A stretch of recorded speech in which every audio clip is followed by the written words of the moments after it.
আপাতত এটা দিয়ে চালাই যান, ঠিক আছে? আমাদেরও তো একটা মানে সামর্থ্য আছে, তাই না? ওই সামর্থ্যের মধ্যে আমরা দিয়ে যাচ্ছি। ডায়রিয়া কি জিনিস সেটা আমি আমার মেয়েকে দেখেই বুঝতে পারছি। কিছুদিন আগে আমার মেয়ের স্ট্রং ডায়রিয়া হয়ে গেছিল।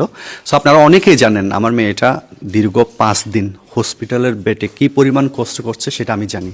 ওর ওয়েট পর্যন্ত কমে গেছিল। আমার পাশে যে মাটাকে দেখতে পাচ্ছেন সেম অবস্থা তারও। আজকে কয়দিন ধরে উনি এখানে? 4 দিন।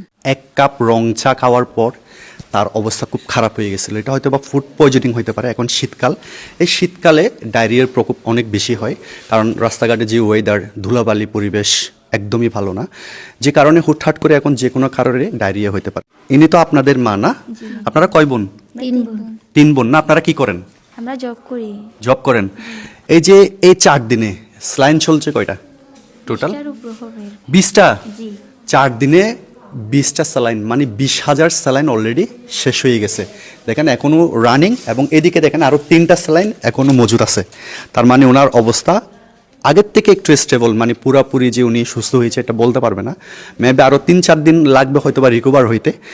সো উনি খুব গরিব আসলে। যখন ওনার সিচুয়েশন খুব বেশি খারাপ হয়ে যায়, প্রতিবেশীদের সহযোগিতার মাধ্যমে ওনাকে এখানে নিয়ে আসে। সো বুট্টু ভাইয়ের মাধ্যমে আমি খবর পেয়ে এখানে চলে আসি। বুট্টু ভাইয়ের প্রতি অনেক বেশি কৃতজ্ঞতা, কারণ উনি আমাকে অনেক বেশি অনুরোধ করছিলেন যেন এই অসহায় মাটার পাশে দাঁড়ায়। সবাই ওনার আম্মুর জন্য দোয়া করবেন যেন খুব দ্রুত উনি সুস্থ হয়ে যায়।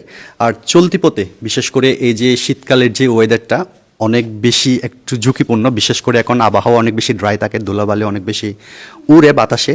সো একটু খোলা জায়গায় একটু খাবার খাওয়া থেকে একটু বিরত থাকবেন, আর সবসময় সতর্ক থাকবেন এবং নিরাপদে পথ চলবেন। সবাই ভালো থাকবেন, সুস্থ থাকবেন।